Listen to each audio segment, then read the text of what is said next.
All right. Now, I have the opportunity today to honor someone who really epitomizes the resiliency of New York City, the strength of New York City, the spirit of New York City.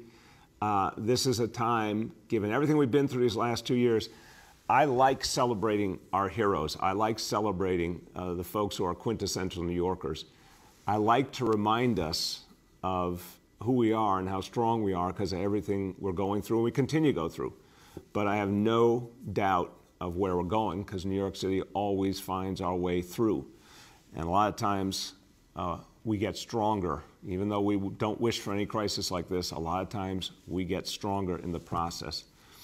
So he recently did an extraordinarily powerful documentary called New York City Epicenters and looked at everything we've been through with COVID and before that with the tragedy in 9/11. And his voice is one of the truest voices of all New Yorkers.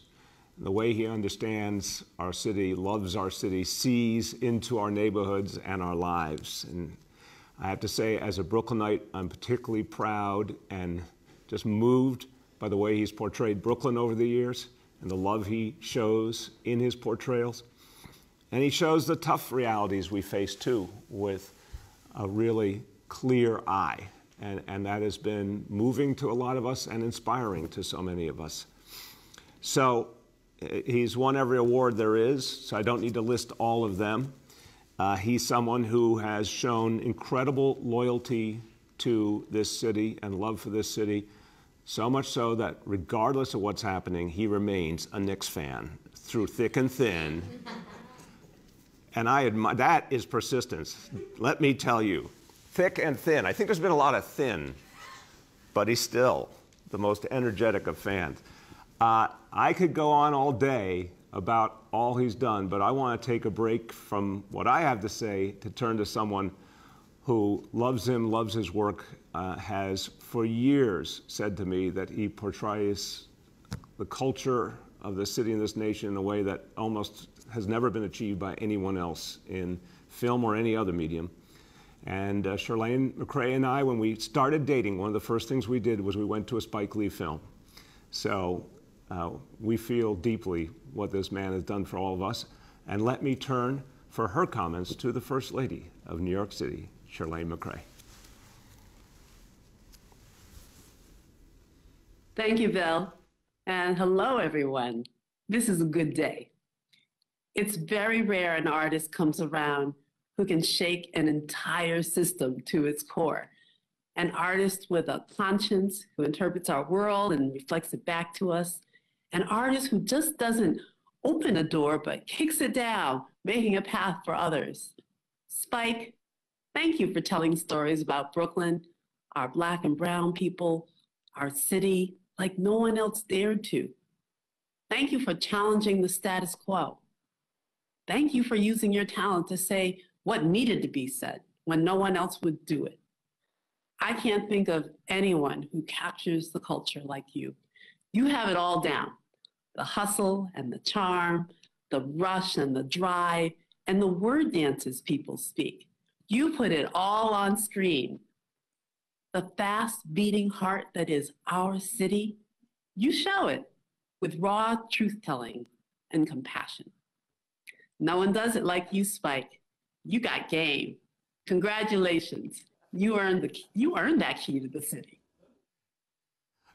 Beautifully done. Chirlane, you outdid yourself. You can see the poet coming out there. Yeah. You know?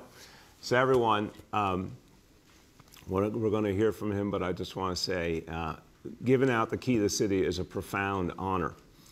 And many great people have won this honor over the years because they did extraordinary things.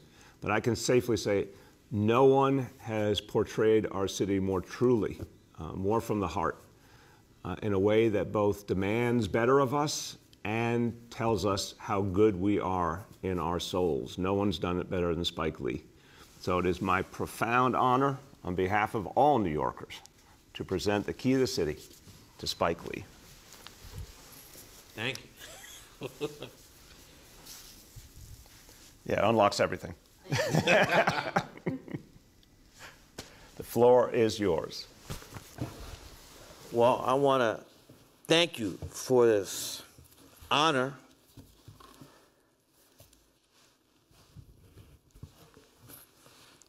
Thank you for the lovely words from your lovely wife. And it's very simple. I love New York City. I was born in Atlanta, Georgia, but moved to Brooklyn, New York when I was 2 years old. Went to PS 29 in Cobble Hill, PS 8 in the Brooklyn Heights, PS 7, Farragut Projects, junior high school, 294, used to be called Rothschild, and then I went to high school, Coney Island, John Dewey High School.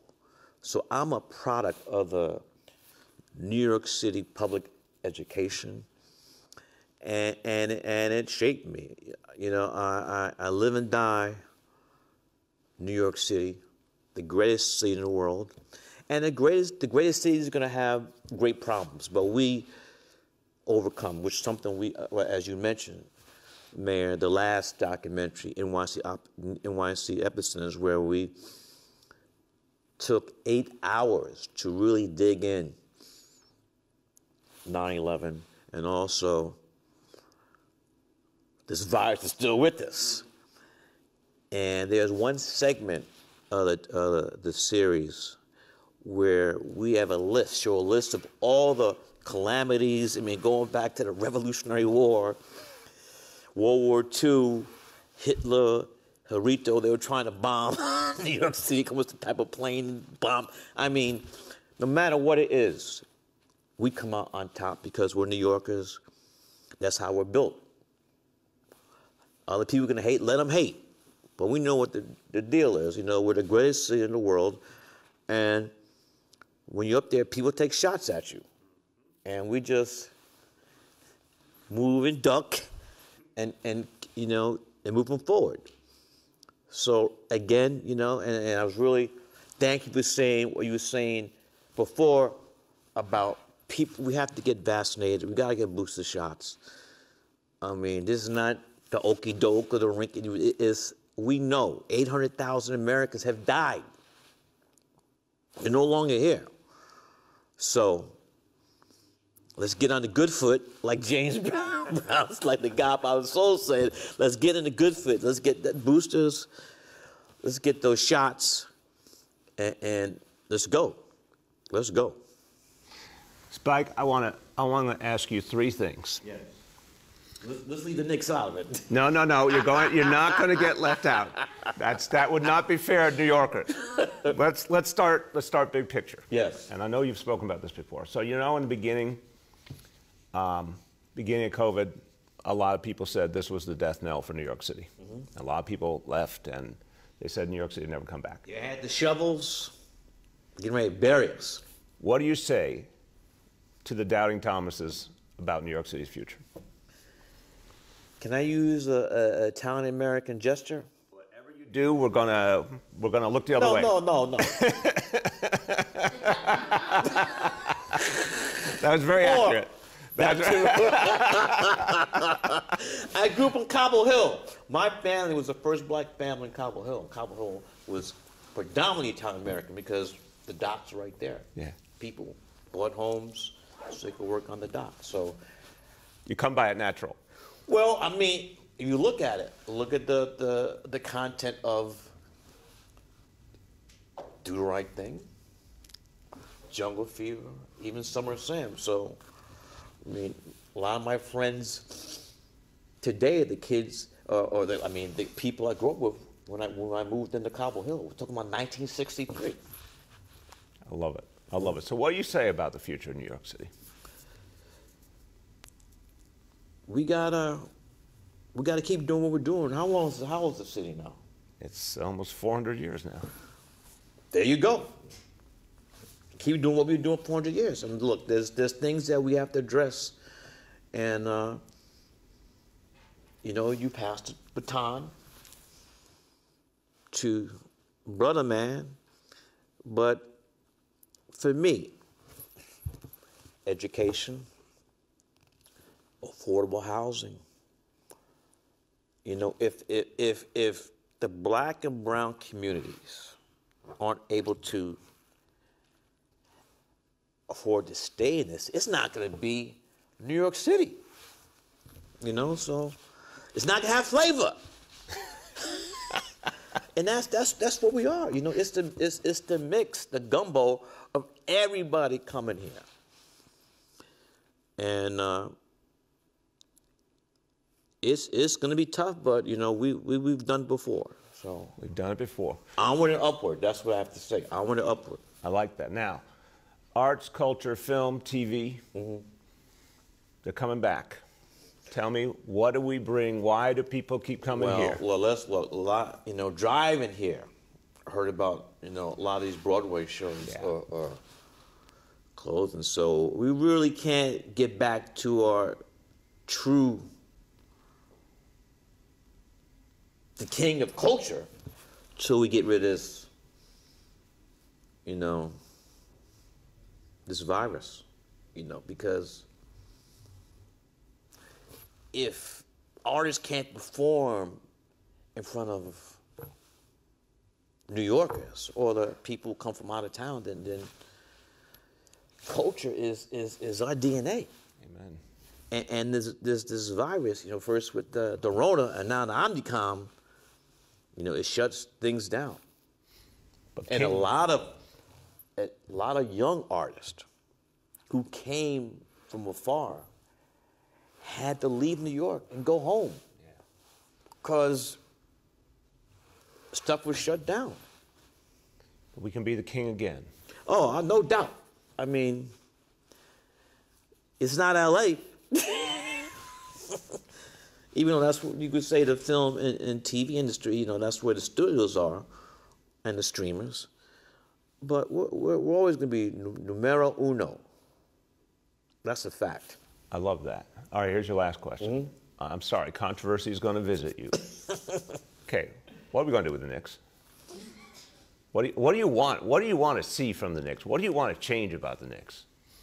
Well, I think that we're with Leon Rose, Worldwide West. We put the pieces together, and we just got to keep going. I was at one of my greatest days ever.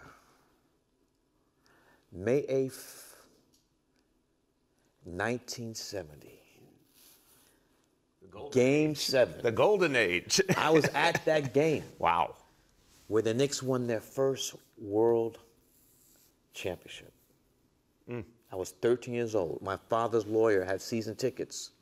Back then, the yellow seats.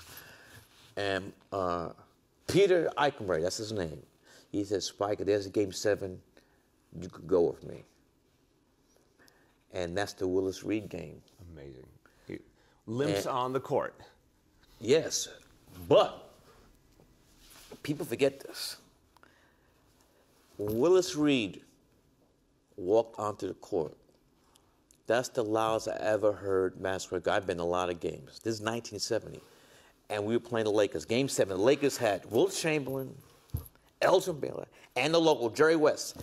And Willis came out. When Willis limped out, both teams were going through their warm-ups, layups. The entire Laker team stopped and turned around and saw Willis limp on the court, and the game was won. I love that. Walt Frazier had like 36 points. 18, it was crazy. And so, to answer your question, back then the Nets were in New Jersey or somewhere, I don't know. So when it comes to, I'm not, my casket might be orange and blue. There's going to be some orange and blue somehow in the casket. So that's my team. Look, I have no hate on the Brooklyn Nets. The Barclays Center is 4 blocks from the world headquarters of 48 Guns and a Mule. Love, Harden, KD, and Kyrie, I got love for them. But, they're not my team. Simple as that. No hate, all love, but the Knicks are my team. I love the poetry with which you speak, including, I think there's a metaphor in there that Willis Reed walked on the court and the game was won. The game was won right there. That's got something, we got to remember that in this moment. Yes. It's all about heart and soul, right? Willis displayed it that night. I mean, look again. I'm on the clock. What are we doing? We good? You got another minute? Go ahead. I need more than a minute. Okay. You got the key to the city. You can do whatever you want at this point. Finish, give me these 5 minutes, less than 5. Let's understand, the Knicks, this is my team. Willis Reed, Walt Frazier, Dick Barnett, Earl the Pearl Monroe, Senator Bill Bradley, Dave DeBusschere, Cassie Russell, Dave Stallworth, Coach Red Holzman. This is one of the greatest teams ever. This is a team I grew up with. And moving forward, Patrick Ewing, Starks, Oakley,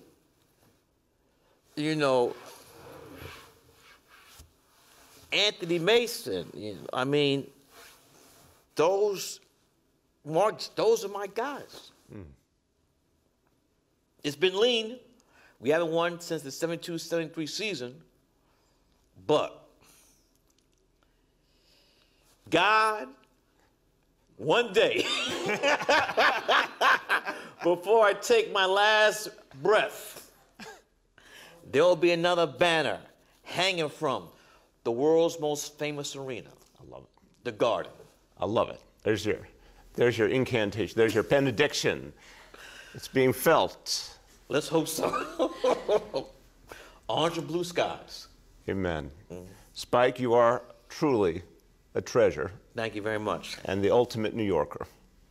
God bless you. Brooklyn's in the house. Brooklyn's in the house. Brooklyn, baby. Yeah. Brooklyn. Thank you, Spike. No disrespect in other boroughs. Oh, that was good. See, he got diplomatic there.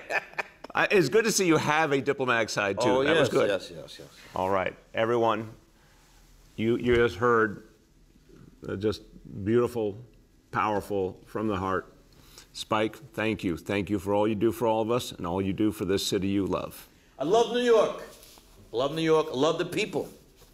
We're special. It's not easy. Living here is not easy, but the people that hang. That's it. That's the perfect way to describe us. Everyone, thank you. Thank you, Spike. And everyone, when I hear Spike talk, I just get reminded of our strength. I really do. And how we see our way through. All right, so now we're going to go back to talking about how we fight off COVID and move through. Thank you, Spike. Thank you. Very, very Merry Christmas. Happy holidays. Beautiful. Oh, look at this. There we go. We're going to do a little. That's cool. It's signed even. Okay. Thank you, brother. You would have missed it. All right. Merry Christmas, brother.